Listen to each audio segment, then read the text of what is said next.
Hello and welcome to Todd Miller TV. I am joined today by Oana, the exceptional listing agent who lists like a ridiculous number of properties every year. And Oana, this is a common topic. It happens in all markets, not just in our market. A buyer goes out with an agent, writes some offers on properties, maybe doesn't get them accepted, and then they decide, I'm just going to do the research myself, look online, and when I see a property I like, go right to the listing agent because that way I'll get the property. What are your thoughts on that? Well, going to the listing agent, it has a couple problems. Okay. First of all, if you go to the listing agent, that listing agent has a relationship with the seller first. So just a natural human loyalty is to the seller, not to the buyer. Okay. So that's the first reaction. The second one is if you're looking particularly at listing agents who list a lot of properties and maybe list a lot of properties for the same seller, the way I do, where I list a lot of properties for very few institutional sellers, then obviously my loyalty is absolutely to that institutional seller because that's where the bulk of my business comes from. I'm only going to have a couple transactions with this buyer, but I might have a couple hundred transactions with my institutional seller. So again, my first priority is to represent my institutional seller. The other issue with working with the listing agent, particularly when it comes to bank-owned properties, is that listing agents tend to be very busy. Bank-owned properties are very demanding. We have a lot of responsibilities, a lot of different tasks having to do with each property, so they're not necessarily going to get the best service there, and it may take a while before they even get a hold of that listing agent, and by then they may even lose out on the property because someone else has put in an offer and it's been accepted. Okay, so the theme of what you said was they don't have representation. Right, that's my biggest concern.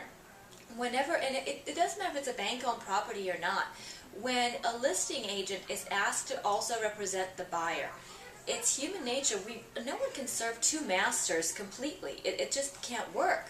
So how do you divide up that loyalty? How do you, the buyer, then have appropriate representation? How do you know that even no matter how diligent that listing agent is, how do you know that they're not somehow leaning more toward the other side? You really can't know that, and I think in your heart of hearts you'd always have some doubts anyway. So you're better off having your own agent whose only interest is in representing you, the buyer, has no other motives, just wants to do a good job for you and is dependent on your business and on your future business and has no concern for the seller. Okay. One of the things I hear people say when I tell them that, these are consumers, is they say, yeah, but you see, the agent wants to sell the property, so he's going to work even harder and probably even kick back some commission so that I can get a better price because that way he'll sell the property, and if I don't go to him, he'll never sell the property. Two issues. One, as far as kicking back commission, why would we want to do that? The bottom line is a listing agreement is our in that listing agreement is our negotiated commission.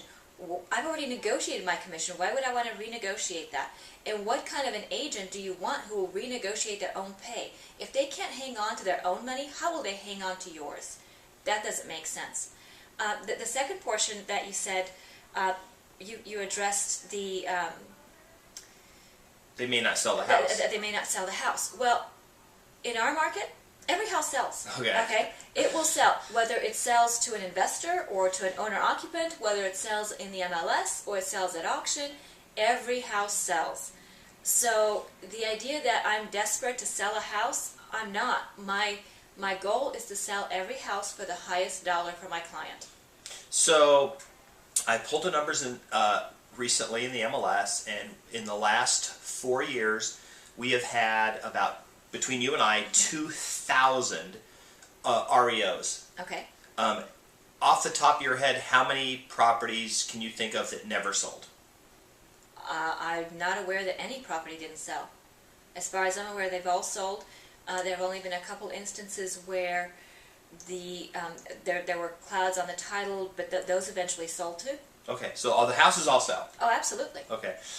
If somebody comes to you and calls you on the phone and says they want you to, say it's a hot property.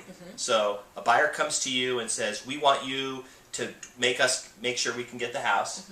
And first of all, do you even have, let's say you have 10 offers on the property and they're one of them.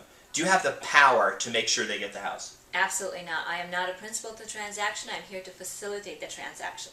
So I cannot say this person is getting the house. Absolutely not. I don't own the house, so I can't make that decision. The seller makes that decision. And the seller's criteria is unknown to me. Most of the time it's based on the net, but sometimes it's based on things that I'm not privy to. Okay, good. That answers the question. Want to thank you for your insight and for being on the show.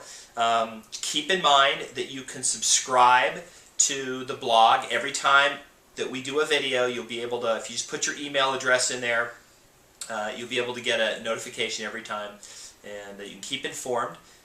So that was the update for today, and hope to see you on another video. Thanks.